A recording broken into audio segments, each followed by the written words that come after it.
Sunday's gospel, if you can think back to Sunday, I have trouble remembering breakfast this morning already, but if you can think back to Sunday, the gospel reading ended with something shocking. It was shocking because the wedding party of the king's son was up and running. All those people who had been invited and wouldn't come had been replaced by people found in the streets, invited to come in and fill the hall. Everybody was dressed in their wedding garments. Wedding garments are a bit of unknown as far as the Bible scholars go. You can find at least 27 different ideas just by Googling Bible wedding garments. And you'll see everything from the king provided the most beautiful, sumptuous clothing to wedding garments were plain and white. I tend to think on the plain and white side of it because wedding garments were common at every wedding. Maybe the kings were a little different, who knows? We weren't there. We were invited. We are invited. But we weren't at that one that Jesus is telling about. So it's a little bit of a mystery, but you'll remember there was, as the king looks out across the room, and let's say everyone was in white garments, because white garments are the wedding garments of the wedding feast of the Lamb in Revelation chapter 19. Fine linen for the bride. And all of the heavenly chorus always appears in white robes that have been washed in the blood of the Lamb, made clean and pure. So I'm going to go with the white wedding garments. And there may have been hundreds, maybe even thousands of people at this wedding feast. And as the king spans his eye across, he sees one dot in the white.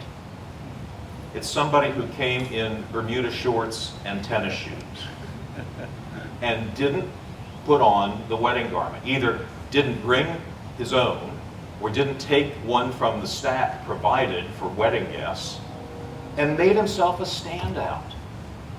Well, it infuriated the king. Remember that? Infuriated the king. He had him brought to him, says, "How'd you even get in here without one?" And he throws him out into the outer darkness. Now, that's how that Sunday gospel ended. And we had a very uplifting testimony from the Stanleys so that we didn't have to think about that for very long. But people sometimes wonder, and they say, well, what about that poor guy? Maybe he didn't have the money for the wedding garment. Maybe this, maybe that. Don't get too deeply into it on that level. Because Jesus is telling a story that was familiar already. You know, Jesus borrowed, just like Patrick borrows jokes from all over the place because he doesn't have enough original jokes to keep us entertained. Jennifer came to his rescue today. The rabbis... You call that a rescue? We'll talk. The rabbis told stories.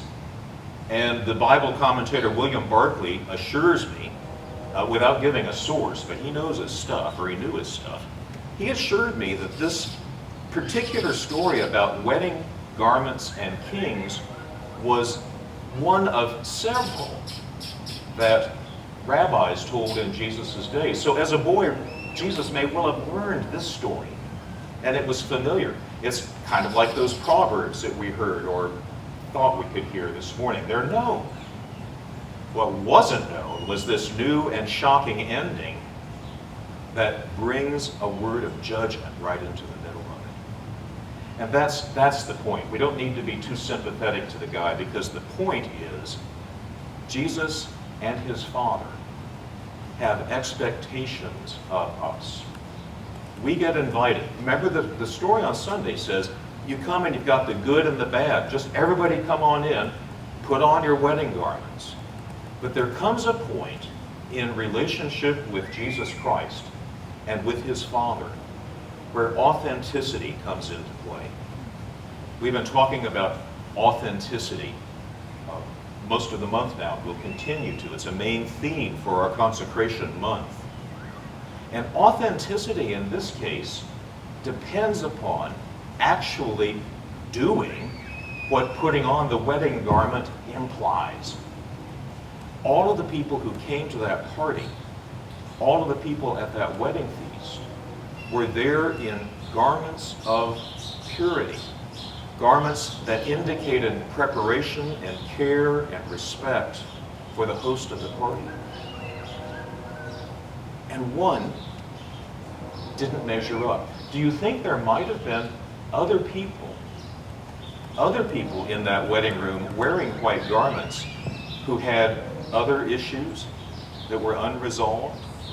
You see, for Christians today, Jesus calls us, and I love the hymn, Just As I Am. Jesus does call us just as we are, but he expects that we're not going to stay that way. And that's what authentic wedding garments are about. And that's what, in a way, St. Paul is writing about today. Repeatedly in St. Paul's writing, he talks about putting on things. And putting on clothing is a frequent New Testament image. Think how often he says things like, put on the whole armor of God in Ephesians, or put on Christ from Romans, and I think in Galatians too. Putting on things is a sign of changing, wearing the right clothing. Now, we all know, we have a proverb, clothes do not make the man, clothes do not make the woman. I love watching, well, I've told you about Judge Judy in a sermon a few weeks ago. I told you about watching poker. We also watch Say Yes to the Dress, where aspiring brides... You've got too much time on your hands. I got too much time. I'm retired. This is what you do in retirement. You quit reading theology and you watch TV. What you see in Say Yes to the Dress is people living out their fantasies. Aspiring young bride comes into Kleinfeld's and says, I want a princess gown. I want to be just like Meghan Markle's dress. I want to be this, or I want to be that, or I want to be a mermaid. And they get dressed up. Are they really mermaids? No. Clothing doesn't make the person. And in Christianity, it's what's in us that matters.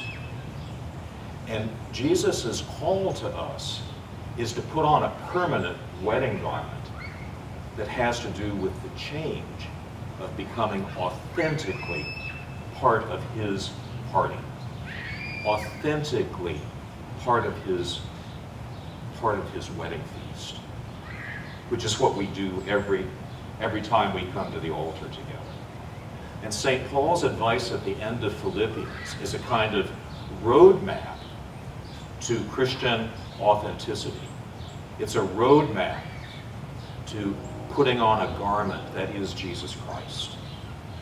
And it has to do with things like rejoicing always, forbearing one another always. Just imagine in this, we've been at this pandemic changed way of living for 8 months now.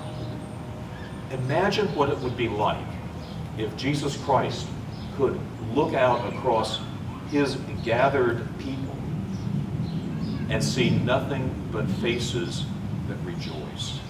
He can see through your mask. He can see through your external wedding garments. Can he see you rejoicing? How is your forbearance? How patient and gentle are you with those who are offensive around you in every way, whether it's children, relatives, co-workers, politicians? What kind of forbearance is there? Or do you need to rummage in your drawer and find the forbearance garment of Christ and put it on? What about prayer and supplication and thanksgiving all of the time? Is the peace of Christ missing from your wedding wardrobe? Add it back in. Ask for it. You see, that's the thing about these wedding garments from God. You just say, yes, I want to be there, and he does the clothing. And all of these virtues at the end of Philippians today, and the ones in Romans, and the ones in Ephesians, all of those things are St. Paul saying, this is what an authentic garment is.